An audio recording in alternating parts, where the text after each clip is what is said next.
Boss, इस देश में जब कहीं कोई जय श्री राम के नारे लगाकर एक चुन्नू सा व्यक्ति भी कुछ कर दे तो फिर पूरा नैरेटिव यह बनाया जाता है कि लोगों में नफरत भरी जा रही है। हिंदुत्व से देश को, संविधान को खतरा है, यह देश खतरे में है, यह बताया जाने लगता है। क्यों? क्योंकि यह नैरेटिव सेट करना है कि मोदी योगी जो है वो इस देश को खतरे में डाल रहे हैं।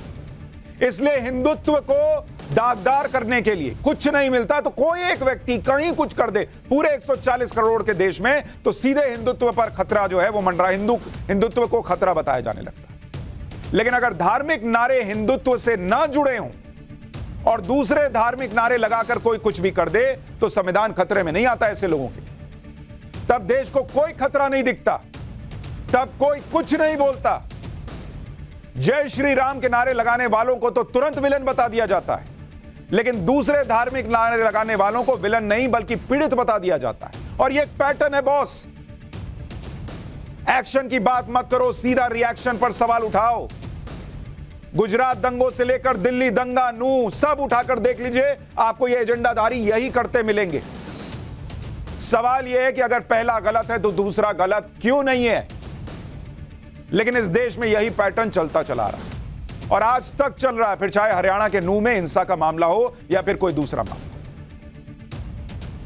यहां भी एफआईआर में लिखा है कि भीड़ ने बकायदा धार्मिक नारे लगाते हुए, अल्लाहू अकबर के नारे लगाते हुए हमला किया। लेकिन कोई जो है ये एजेंडाधारी इन पर सवाल उठा दें? नहीं बॉस, इन पर सवाल नहीं उठाएंगे। इनको गलत को गलत कहना नहीं आता, ये धर्म देखकर गलत और सही बताते हैं। और ऐसे लोगों को बचाने के लिए कभी मीडिया को जिम्मेदार, कभी सरकार को जिम्मेदार, कभी पुलिस जिम्मेदार, कभी मंगल ग्रह, कभी एलियन, कभी किसी को जिम्मेदार बता देंगे, लेकिन इनसे सवाल नहीं पूछ सकते। और कहते हैं इस देश में फलाना फलाना हिंदू मुसलमान करते हैं। हरियाणा के नूह में हिंसा हुई तो यही कहा गया कि नफरत का केरोसिन छिड़क दिया और इसी नफरत के केरोसिन से देश को जलाया जा रहा है। लेकिन यह कोई नहीं पूछ रहा कि वो नफरत जो एक धार्मिक यात्रा के खिलाफ नूह में दिखी, जिसमें धार्मिक नारे लगाकर हमले किए गए, क्या वो नफरत नहीं है बॉस? हरियाणा के नूह में क्या हुआ था उसे सुनकर आप हैरान रह जाएंगे। आज आपको एक स्टिंग ऑपरेशन भी दिखाऊंगा, लेकिन पहले किस तरह के धार्मिक नारे लगाकर एक धार्मिक यात्रा को टारगेट किया गया। हमारे पास जो एफआईआर्स हैं, जिनमें शिकायतें दर्ज कराई गई हैं, जो नूह हिंसा के मामले में एफआईआर में लिखा है, हम अपनी मर्जी से एक शब्द नहीं कह रहे, उन एफआईआर की डिटेल आज आपको बताना चाहता हूं। एक एफआईआर पंकज कुमार नाम के इंस्पेक्टर ने दर्ज करवाई है बॉस। पुलिस खुद एफआईआर लिखवा रही, क्योंकि इस मामले में तो पुलिस को भी नहीं बख्शा इन दंगाइयों ने। नूह में हिंसा वाले दिन के बारे में इस एफआईआर में क्या बताया गया है, सुनिए। 600 से 700 लोगों की भीड़ ने धार्मिक यात्रा पर हमला किया। हमला करने वाली भीड़ अल्लाहू अकबर के नारे लगा रही थी, यह एफआईआर में लिखा है। धार्मिक नारे लगा रही उग्र भीड़ ने पुलिस पर भी पथराव किया। भीड़ ने अवैध हथियारों से पुलिस पर फायरिंग की। पुलिस ने माइक के जरिए भीड़ को समझाने की कोशिश की, लेकिन भीड़ ने हमला जारी रखा। उग्र भीड़ की फायरिंग में एक पुलिसकर्मी अनिल कुमार को पेट में गोली लग गई बॉस, वो घायल हो गए। जान बचाने के लिए पुलिस ने कई राउंड हवाई फायरिंग तक की। भीड़ ने सोची समझी साजिश के तहत इस घटना को अंजाम दिया। यह एफआईआर में, जो एफआईआर पुलिस वाले ने की है, उसमें लिखा हुआ है। सिर्फ धार्मिक यात्रा ही नहीं, मंदिर पर भी हमले की बात है। हिंसा के दौरान नूह के एक मंदिर में 30 से 40 लोग फंस गए और 400 से 500 लोगों की भीड़ उन पर हमला करने वाली थी। जब पुलिस मौके पर पहुंची तो उन पर भी हमला कर दिया गया। नूह में वार्ड नंबर 9 में यह घटना हुई। घटना की FIR duty magistrate Abid Hussain ने दर्ज कराई है। कोई कह सकता है ना कि पुलिस वाला भी हिंदू था इसलिए बोल दिया होगा। बॉस, ये FIR duty magistrate Abid Hussain ने दर्ज कराई है, जो खुद एक मुसलमान है। और उस मजिस्ट्रेट ने इस एफआईआर में क्या लिखा है आपको पता है? एक समुदाय के करीब 700 से 800 की भीड़ ने जगह जगह पथराव किया। अवैध हथियारों से जानलेवा हमला किया गया। प्राइवेट और सरकारी गाड़ियों में आग लगा दी गई। आबिद हुसैन ने एफआईआर में बताया कि वो नूह बस अड्डे पर मौजूद थे, तभी उन्हें जानकारी मिली कि 400 से 500 लोगों की उग्र भीड़ ने धार्मिक यात्रा में शामिल हुए 35 से 40 लोगों को वार्ड नंबर 9 में जो राम मंदिर है वहां पर घेर लिया है। राम मंदिर के बाहर उग्र भीड़ लाठी, डंडे, पत्थर और अवैध हथियारों से फायरिंग कर रहे थे। उग्र भीड़ ने पुलिस पर भी हमला किया और फायरिंग की। पुलिस ने उग्र भीड़ पर बल प्रयोग किया और भीड़ को खदेड़ दिया। इसके बाद मंदिर में बंधक बने लोगों को बाहर निकाला जा सका, मानो जैसे भगवान ने खुद मंदिर में शरण लिए भक्तों को बचाया हो। लेकिन यह एफआईआर आबिद हुसैन नाम के मजिस्ट्रेट ने लिखवाई और वो खुद बता रहे हैं कैसे मंदिर के अंदर लोग फंस गए थे। जिस मंदिर से धार्मिक यात्रा शुरू हुई थी उस मंदिर पर पहाड़ियों से पथराव और फायरिंग की। यह नल्हड़ महादेव का मंदिर है जिसके बारे में कल हमने आपको बताया था। इस मंदिर से पहले एक रिपोर्ट देखिए, फिर आगे की एक एक जानकारी दूंगा और स्टिंग ऑपरेशन दूंगा। नूह में जो हिंसा हुई, वहां जो श्रद्धालु कलश यात्रा के लिए पहुंचे थे वो इसी मंदिर के प्रांगण में उन्होंने शरण ली और अपनी जान बचाई। चलिए देखिए, हम आपको कुछ तस्वीरें इसलिए यहाँ पर दिखाने लाए हैं क्योंकि ये वो पहाड़ी है। ये जो मंदिर है, पहले मेरे पीछे ये जो मंदिर आप देख रहे हैं, ये वही प्राचीन नलेश्वर महादेव मंदिर है। बहुत ही महत्ता इस मंदिर की है। हर साल हजारों की संख्या में न सिर्फ हरियाणा से बल्कि दूर दराज से भी जो श्रद्धालु हैं इस मंदिर में कलश यात्रा के लिए आते हैं। और जरा इन कलश की भंडार आप देखिए, ये कितने सारे कलश यहाँ पर देखिए अब रखे हुए हैं, क्योंकि कलश यात्रा के दौरान जो श्रद्धालु यहाँ पर आए वो इतनी अफरा तफरी मच गई कि वो तमाम जो कलश है वो यहीं पर अभी रखे हैं। बहुत सारे कलश ऐसे भी हैं जो देखिए यहाँ पर टूट भी गए हैं, क्योंकि जाहिर तौर पर जो अफरा तफरी यहाँ पर मची उसके बाद हालात ऐसे हो गए थे कि लोग अपनी जान बचाने के लिए लगातार प्रार्थनाएं कर रहे थे। लेकिन यहाँ पर अगर हम थोड़ा सा और आगे आए तो मैं दरअसल आपको जो दिखाना चाहती हूँ वो है ये पीछे की पहाड़ियाँ। ज़रा यहाँ पर अगर मेरे विजय मृत्युंजय आपको दिखा पाए, क्योंकि हमने जो यहाँ के लोगों से, यहाँ के पुजारी से भी बात की तो उन्होंने यही बताया कि ये जो पहाड़ है, क्योंकि ये जो मंदिर का छत है इससे बिल्कुल बगल में ही है, यहाँ से इतनी आसानी से आप यूँ समझिए कि इसी तरफ से जो पत्थरबाजी हो रही थी वो लगातार हो रही थी और फायरिंग भी हुई।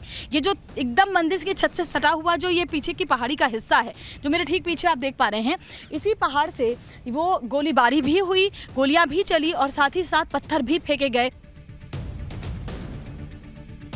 नूह के जिस नल्हड़ महादेव मंदिर में श्रद्धालुओं पर हमला हुआ था वहां का एक वीडियो भी आपको दिखाता हूं।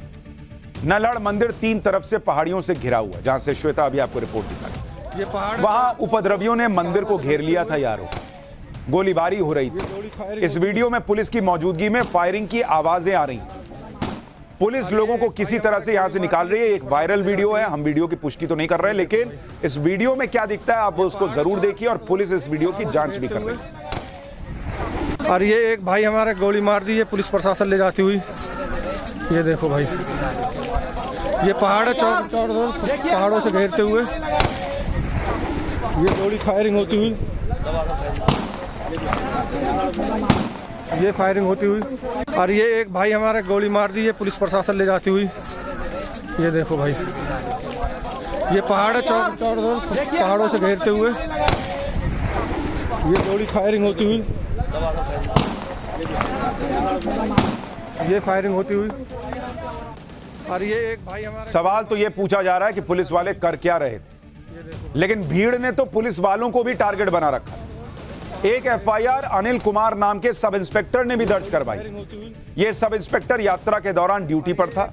उन्होंने एफआईआर में बताया कि कैसे भीड़ ने पुलिस पर हमला किया। एफआईआर में सब इंस्पेक्टर अनिल कुमार ने बताया कि यात्रा शुरू होने के कुछ ही देर में 500 से 600 लोगों की उग्र भीड़ ने हमला कर दिया। भीड़ के हाथ में लाठी, डंडा, पत्थर और अवैध हथियार थे। भीड़ ने यात्रा में आने वाले लोगों और पुलिस पर हमला किया। अनिल कुमार ने एफआईआर में बताया कि सरकारी गाड़ी में जब ड्राइवर सीट पर बैठे हुए थे तभी उग्र भीड़ ने उनकी गाड़ी पर हमला किया। भीड़ ने उन्हें जिंदा जलाने की कोशिश की और उनकी गाड़ी में आग लगा दी। अनिल कुमार ने बताया कि किसी तरह उन्होंने उन्मादी भीड़ से अपनी जान बचाई। ये हाल था बॉस। कल मैंने आपको दिखाया था कि अस्पताल जहां इलाज के लिए लोग ले जाए गए वहां पहुंचकर हंगामा किया, तोड़फोड़ की, जिंदा लोगों को जलाने का प्रयास किया। और ऐसे लोगों से कुछ लोग सवाल नहीं पूछना चाहते क्योंकि उनके नैरेटिव पर यह सेट नहीं होता। और फिर वो कहते हैं कि वो इस देश में सेक्युलरिज्म की बात करते हैं। आप खुद दंगाइयों का, अपराधियों का धर्म देखकर उन्हें बचाते हैं और कहते हैं कि आप सेक्युलर हैं। एक और पुलिसकर्मी जितेंद्र ने जो एफआईआर लिखवाई उसमें बताया कि 31 जुलाई को दोपहर करीब 2:30 से 3 बजे के करीब कुछ पुलिसकर्मी नूह में नल्हड़ गेट पर तैनात थे। उन्हें सूचना मिली कि 150 से 200 की भीड़ हाथ में लाठी, डंडे, पत्थर, अवैध हथियारों के साथ सड़क पर राहगीरों के वाहनों को रोककर उसमें आग लगा रहे थे। पुलिसकर्मियों ने कुछ आरोपियों की पहचान भी की है। एफआईआर में समीम, आबिद और वकील नाम के आरोपी के नाम दर्ज हैं। ये आरोपी नूह के मुरादबाज गांव के बताए गए। उपद्रवी गाड़ियों पर पथराव कर रहे थे, उनमें आग लगा रहे थे। जब पुलिस ने इस उन्मादी भीड़ को रोकने की कोशिश की तो उन्हें जान से मारने की धमकी मिलने लगी। फिर धार्मिक नारे लगाते हुए पुलिस की तरफ पत्थर फेंके जाने लगे। भीड़ ने 4 मोटरसाइकिल, 1 ऑटो और 1 कार में आग लगा दी। ये अलग अलग एफआईआर में जो बातें हैं, हम वो जानकारी आपको बता रहे हैं। आप सोचिए कि यह भीड़ कितनी हिंसक रही होगी कि यात्रा पर हमला करने के बाद भीड़ ने नूह के साइबर थाने पर हमला कर दिया। थाने में बस लेकर पहुंच गए और बस से थाने की दीवार और मेन गेट को तोड़ दिया। यानी पूरी तरह से फिल्मी स्टाइल में हमला किया गया। इस हमले की एफआईआर सूरज नाम के पुलिसकर्मी ने दर्ज करवाई। इस एफआईआर के मुताबिक 31 जुलाई की दोपहर में नूह के साइबर थाने में पीएसआई सूरज समेत 8 पुलिसकर्मी थाने में थे। अचानक दोपहर 3:30 बजे उग्र भीड़ ने साइबर थाने को चारों तरफ से घेर लिया। भीड़ ने थाने पर पथराव शुरू किया। भीड़ में लोग आवाज लगा रहे थे कि इन सबको जिंदा जला दो। जब भीड़ ने हमला किया उस वक्त 2 पुलिसकर्मी भीड़ से अपनी जान बचाते हुए थाने के अंदर आए। दंगाइयों ने पीले रंग की एक बस से साइबर थाने की दीवार और मेन गेट को तोड़ दिया।